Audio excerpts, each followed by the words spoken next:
마가복음 14장 43절서부터 52절까지 말씀입니다.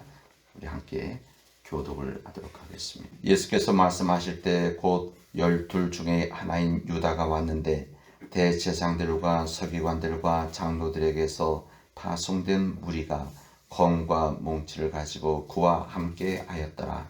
예수를 받는 자가 이미 그들과 붙자 이르되 내가 입맞추는 자가 그이니 그를 잡아 단단히 끌어가라 하였는지라. 이에 와서 곧 예수께 나와 랍비여 하고 입을 맞추니 그들이 예수께 손을 대어 잡거늘 곁에 서 있는 자 중에 한 사람의 칼을 빼어 대제사장의 종을 쳐 그 귀를 떨어뜨리니라. 예수께서 무리에게 말씀하여 이르시되 너희가 강도를 잡는 것 같이 검과 몽치를 가지고 나를 잡으러 나왔느냐. 내가 날마다 너희와 함께 성전에 있으면서 가르쳤으되 너희가 나를 잡지 아니하였도다. 그러나 이는 성경을 이루려 함이니라 하시더라.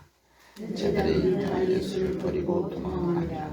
한 청년이 벗은 몸에 배 혼이불을 두르고 예수를 따라가다가 무리에게 잡히매 배를 버리고 벗은 몸으로 도망하니라. 아멘. 주님의 말씀입니다.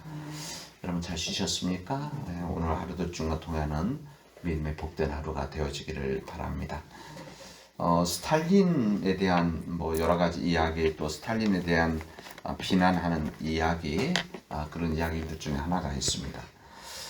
그러니까 사람들을 비난할 때 그런 이야기를 만들어서 사람을 아주 격화시키는 일들이 많이 있죠. 지옥에서 사람들이 재밌는 이야기 대회를 했다고 했습니다. 근데 이제 주제가 무엇이냐면 쾌락이었다. 그러니까 우리 인간의 쾌락이 가장 좋은 쾌락이 무엇이냐.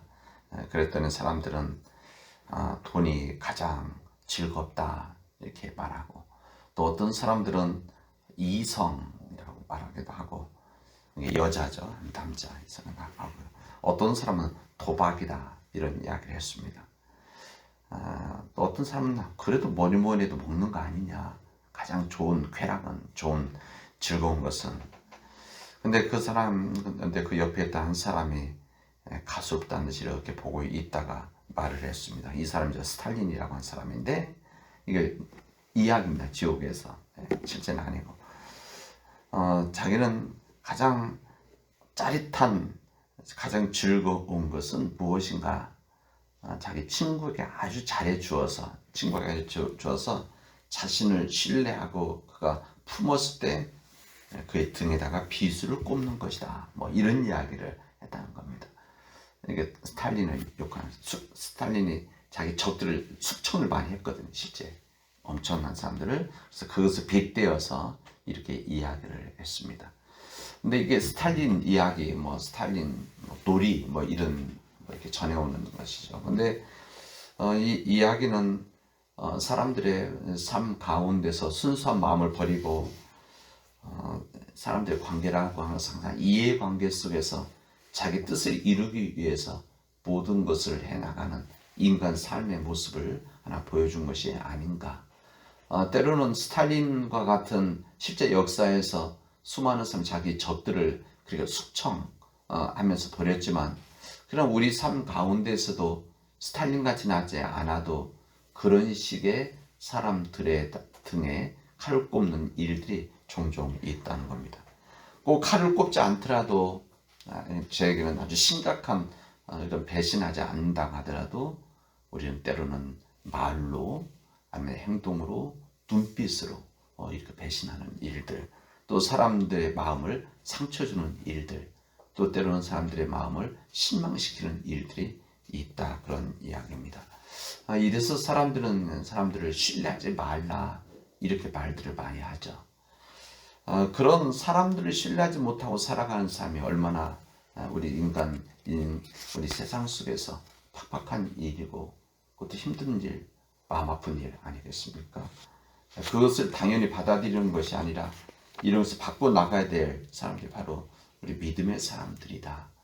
사람들은 사람 믿지 말라 이런 이야기를 하지만은, 그러나 우리는 그럼에도 불구하고 믿는 것, 그럼에도 불구하고 이렇게 용서해 주는 것, 용납하는 것, 이것이 바로 우리 믿는 자들의 삶이라고 할 수가 있습니다. 오늘 우리가 읽은 이 말씀은 유다에 대한 이야기. 예수님께서 이제 붙잡히는 과정에서 유다가 등장을 하게 되어지고 유다가 예수님 앞에 입맞춤을 하고 난 다음에 이제 예수님 붙잡혀 나가는 일들이 이곳에 있게 되어집니다.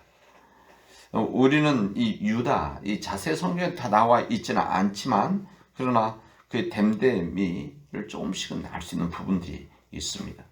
어쨌든 유다는 지난번에도 한번 그 예수님 파는 과정에 대한 이야기를 제가 한번 말씀을 했기 때문에 그가 그래도 꽤 잘난 인물, 똑똑한 사람이었다 이렇게 말할 수가 있습니다. 그 당시에 여튼 예수님의 재정을 보았던 거 아닙니까? 제자들 그 정도로 예수님께서 인정해 주시고 또 그 정도의 똑똑함이 있었던 것이죠. 실제 유다라고 하는 이름 자체가 가지고 있는 이 사람 가진 자긍심도 있을 겁니다. 이스라엘 민족 가운데서 유다 지파는 12지파를 대표하는 지파, 대표되는 지파죠. 유다 지파가 야곱이 유언을 남기면서 유다는 형제들에게 칭송을 받을 것이다 이렇게 이야기를 했었습니다. 유다라는 이름 자체가 찬송이다 이런 뜻도 포함하고 있습니다. 실제 다윗 왕도 유다 지파 출신입니다. 그렇죠? 그렇습니다. 그리고 예수님도 유다 지파 속에서 이제 태어난 우리 주님이시죠. 예수님 시대에 여러 지도자들이 있었는데 이 민족 투쟁을 이끈 사람 중 한 사람이 유다입니다. 우리 성경에도 나오죠. 유다에 대한 그가 했던 일들이 나오는 것이 아니라 그런 유다가 있었다 이렇게 이야기를 합니다. 실제로 복음서를 보면 유다는 12제자 중에서도 똑똑한 인물로 보여집니다. 몇 가지 부분들이 있습니다. 어쨌든 그런 똑똑한 유다가 왜 예수님을 배반했을까? 여기에 성경에서는 모든 것을 유다에 대한 이야기를 다 기록하지는 않습니다. 그 뒷이야기는 잘 나오지는 않죠. 그래서 사람들이 왜 유다가 행했던 거, 예수님을 팔기 위해서 이 제사장들과 거래를 했던 내용이 있는데 왜 예수님을 팔았는가? 이 부분. 왜 예수님을 그렇게 3년 동안, 2년 동안 따라다녔는데 예수님의 말씀을 공생년 동안 가장 가까이서 듣고 또 예수님의 사랑을 받았던 한 제자인데 왜 마지막 부분에서 예수님을 그냥 팔아버렸을까? 그러나 성경에는 그 부분을 정확하게 쓰진 않습니다. 행했던 것뿐만 나오죠. 그래서 우리는 성경에 본 내용을 짐작할 수밖에 없는데 그의 명석함, 똑똑함, 아마 이런 부분들이 아마 세상을 돈으로 거래하고 계산하는 아마 이런 것들이 아마 그의 마음을 그렇게 바꾼 것이 아니었겠는가 짐작을 하게 되어집니다. 요한복음에서 한 여인이 예수의 머리에 향유를 부었을 때 그 값이 300데나리온이다. 계산한 사람도 바로 유다. 아니 이 사람입니다. 그렇죠. 그럽니다. 예수님을 대제사장에게 팔 때도 계산을 정확히 하게 되어집니다. 내가 예수를 넘겨주면 너는 내게 얼마를 줄 것이냐. 거래를 하죠. 그러니까 주고 받는 거, 기부, 테이크, 이렇게 그런 삶인 거죠. 이것이 바로 유다의 계산입니다. 자기가 주는 것이 있으면 받아야 된다라고 하는, 열을 주면 열을 받아야 된다라고 하는 이런 생각을 가지고 살아갔던, 그리고 예수님 앞에서 행했던, 그리고 예수님을 팔았던 부분입니다. 결국 유다는 스승의 값을 은돈 30립으로 정확히 계산해서 저들과 거래를 했습니다. 그런데 은돈 30이라고 하는 것은 그 기록을 보니까 노예 한 명의 값이었다 이렇게 되어져 있습니다. 그러니까 사람 노예 하나 팔듯이 계산을 해서 예수님을 팔았다는 것이죠. 근데 더 마음 아픈 일은 이 팔아 넘길 때 스승을 입맞춤으로 팔아 넘기게 되어진 사실입니다. 입맞춤으로 팔아 넘겼다. 사람과 사람 사이 가장 순수한 신뢰 표현인 입맞춤을 예수님을 팔아 넘기는데 사용을 하죠. 그러니까 예수라는 것을 표시하기 위해서 입맞춤을 하고 그래서 평소에 잡아가게 되어집니다. 유다는 그의 더러운 거래의 결제 사인으로 입맞춤을 통해서 예수님을 넘기게 되어집니다. 이게 바로 인간이 가지고 있는 비열함의 한 장면을 성경은 우리들에게 증언을 해주고 있습니다. 이 유다의 이 이해 관계가 어떻게 끝났을까? 이 명석함을 가지고 있었던 이 유다, 그걸 예수님을 30에 팔아 넘겼던 노예 한 명의 값으로 팔아 넘겼던 그 유다, 이해관의 거래는 어떻게 보면 이 거래는 아마 세계적인 거래 아닙니까? 정말 이런 일이 흔치 않는 예수님을 팔아 넘기는 이런 세계적인 거래인데 결국 결론은 뭔가 하면 그가 얻었던 것은 피밭 한 자락뿐이었다는 것을 우리에게 알려줍니다. 이게 인생 비극적인 한 부분을 우리에게 알려주고 있습니다.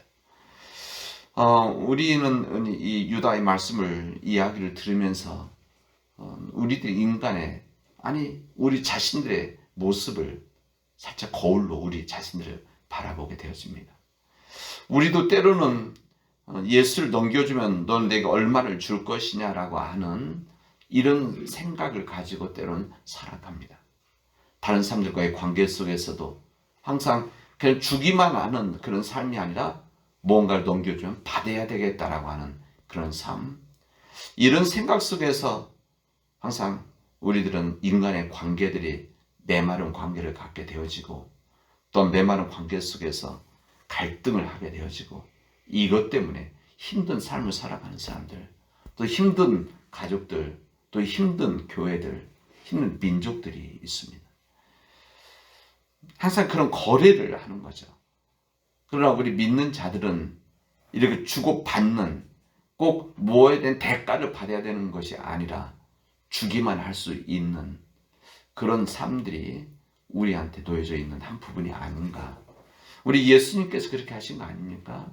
예수님께서 우리에게 무엇인가를 거래를 해서 무엇인가를 주고받는 이런 관계가 아니라 우리 예수님은 우리에게 모든 것을 주어 버리시는, 그리고 마지막에는 생명까지 십자가에서 주시는 이런 거룩한 거래, 세속적인 거래가 아니라 거룩한 거래를 통해서 우리에게 생명 주셨다는 것을 우리에게 알려주십니다. 인간의 명석함이, 똑똑함이 우리 인생의 때로는 삶의 가로막 장애물이 되어질 수도 있습니다.